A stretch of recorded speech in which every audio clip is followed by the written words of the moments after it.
can see you on the cameras. Can I just ask for a show of hands that you can all hear me okay down below? Yeah, excellent. Okay. So we'll carry on with the commentary now as we make our way down the river. And I'll just mention in front of us something that might interest the ladies on board. We're about to pass under Waterloo Bridge, and it's known on the river as the Ladies' Bridge. And that's because it was built by ladies.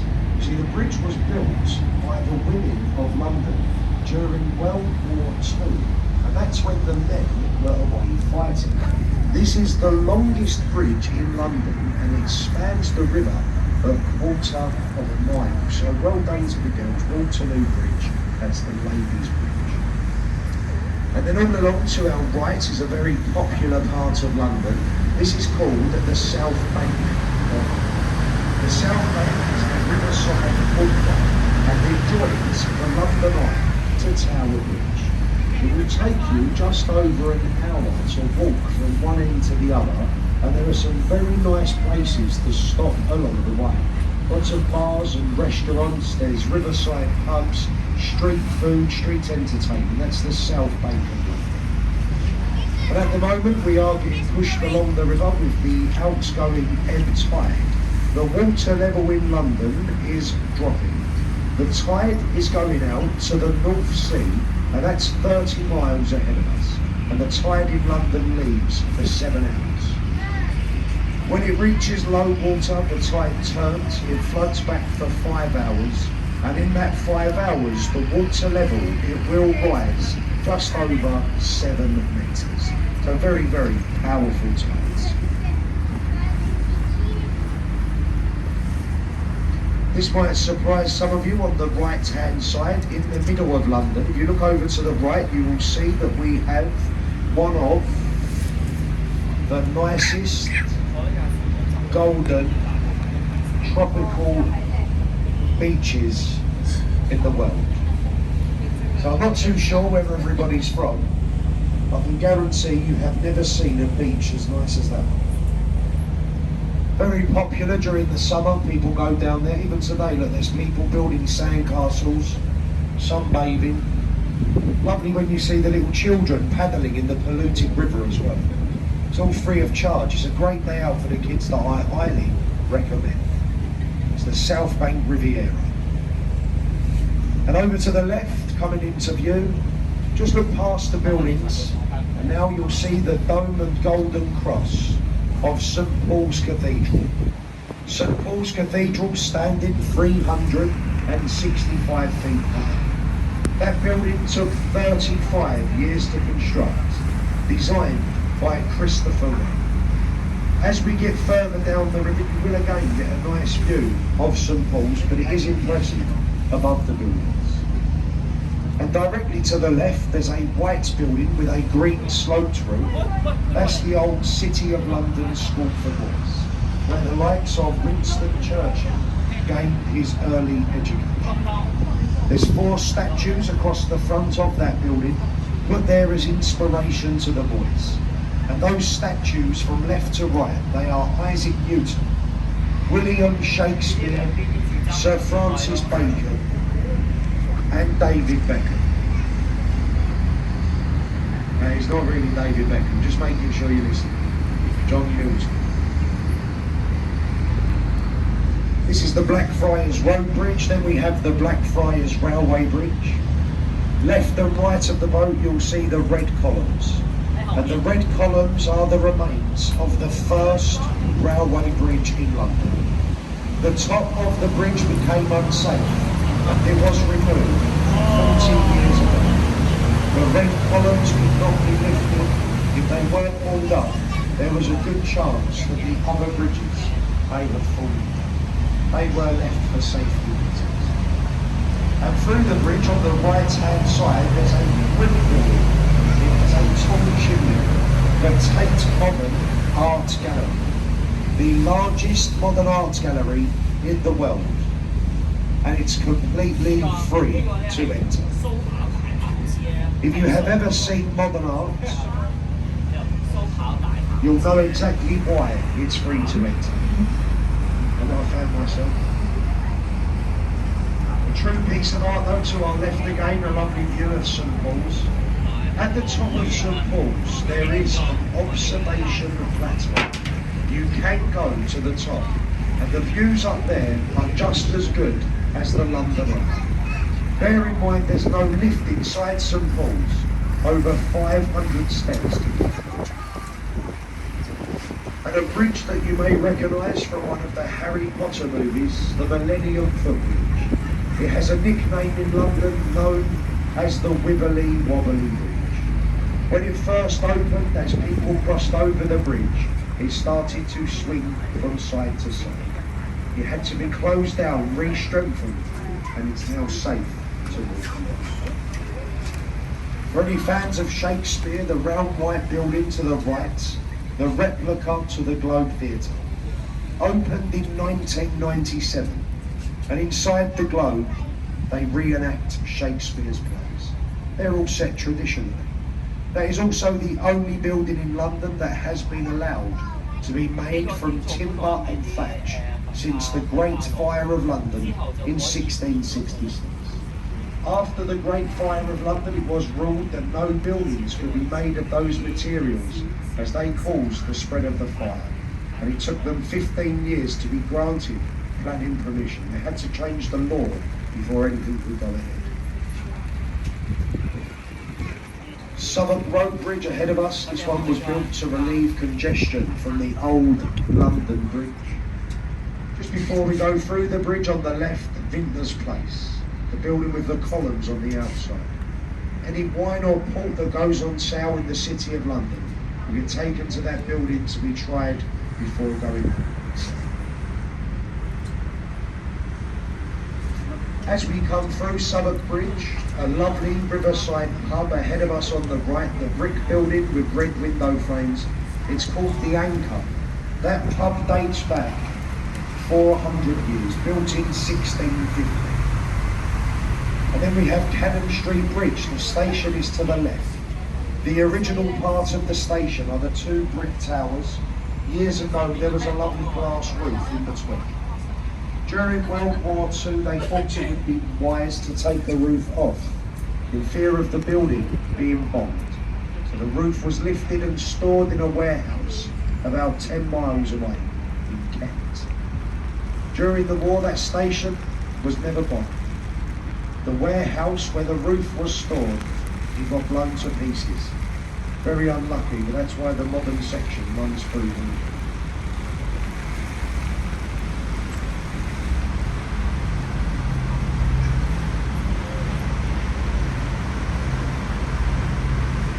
There's a building up to our right-hand side, I'm sure you've seen it throughout London, and that's the Shard. The Shard is the tallest building in Western Europe, just over 1,000 feet high. At the top of the Shard, there's an observation platform, so you can go up there. And the views, as you can imagine, on a clear day, are very good. It will cost you £50 each. It's just under £50 each to go to the top of the Shard, so it is quite expensive. You want to try and pick the right day to go up there. On a day like today, you'll be lucky to see out the window.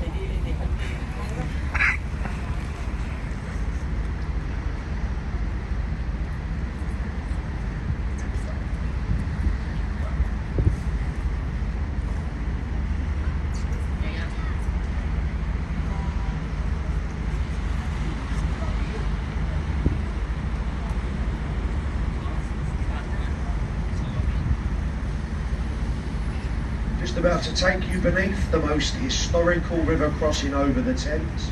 This, ladies and gents, is the world famous London Bridge. If you look to the left, you will see the name engraved into the stonework, and it's the 5th London Bridge to stand on this site. Opened in 1973 by Her Majesty the Queen, there has been a river crossing called London Bridge here for 2,000 years. So the first London Bridge was built by the Romans in 45 AD, pulled down by Vikings, and it's believed that's when the nursery rhyme started, London Bridge is falling down.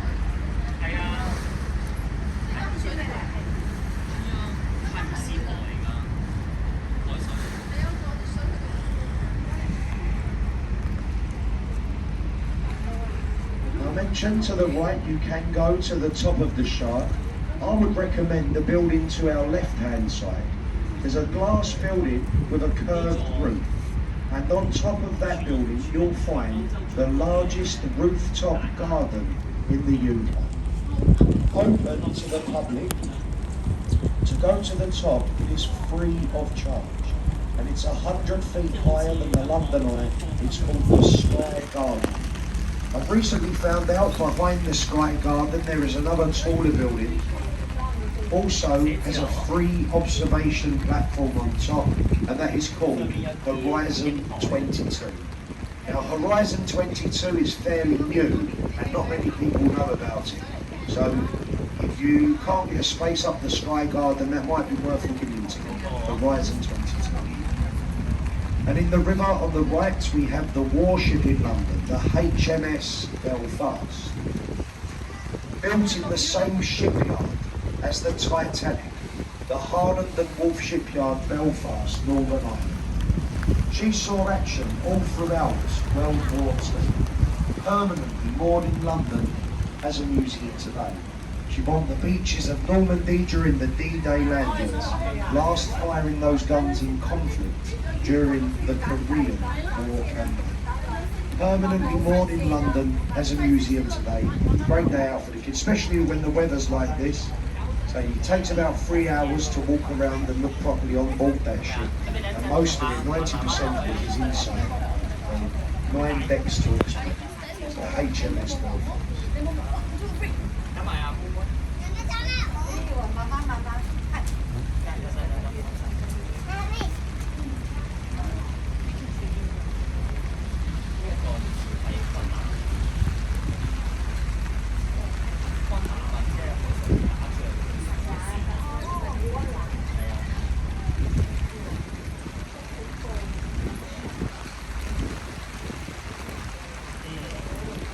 Now another one of London's top tourist attractions over to the left, behind the trees, is the famous fortress.